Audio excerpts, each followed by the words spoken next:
Hello guys, দেখো আমার ফ্রন্টে আমি যে ভিডিওটা করছি মানে এত বাজে।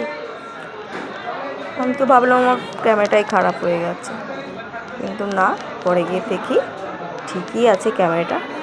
যাই হোক,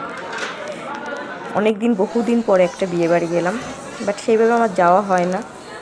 আর এই যে বরবউ খুব সুন্দর, কিউট, ছোট্ট ছোট্ট বাচ্চা, বেশি বয়স নয়, খুব সুন্দর দেখতে। আর বিয়েবাড়িটা এত সুন্দর, এত সুন্দর, প্রচুর প্রচুর অ্যারেঞ্জমেন্ট করেছে, প্রচুর। আর আমি এভাবে সেজেছি, একা একাই করেছি সব। আমার চুলটা বাদ দিয়ে ভীষণ কষ্ট হচ্ছে, ছোটো ছোটো চুল তো আমার, এবার সেই জন্য। যাই হোক, এই যে আমাদের যেখানে থাকি সেই বৌদিটা চলে এলো। আর এখানে আমরা একটা ড্রিঙ্ক খাচ্ছিলাম। ড্রিঙ্কটা প্রচুর আইটেম ছিল, ফ্লেভার ছিল প্রচুর, বাট আমি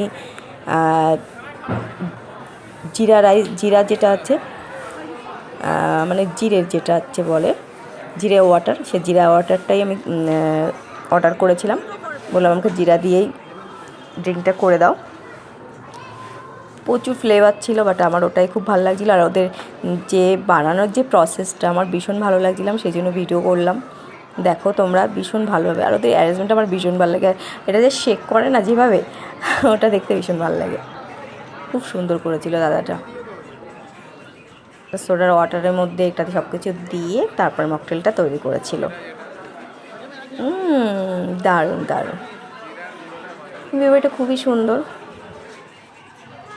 প্রচুর একটা ভালো মানে অ্যারেঞ্জমেন্ট করেছে।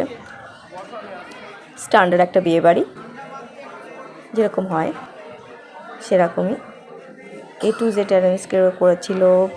তারপরে স্টার্টারে খেয়েছিলাম হচ্ছে পনিরের একটা শিক কাবাব খেয়েছিলাম, তারপরে ফিশ ফ্রাই ছিল প্রথমে ঢুকতেই। আর এখানে তো দেখতেই পাচ্ছ মেন কোর্স প্রচুর, আমি দেখাতে পারিনি, মানে প্রচুর আইটেম, প্রচুর, মানে যেটা আমি গুণে শেষ করতে পারবো না। আমি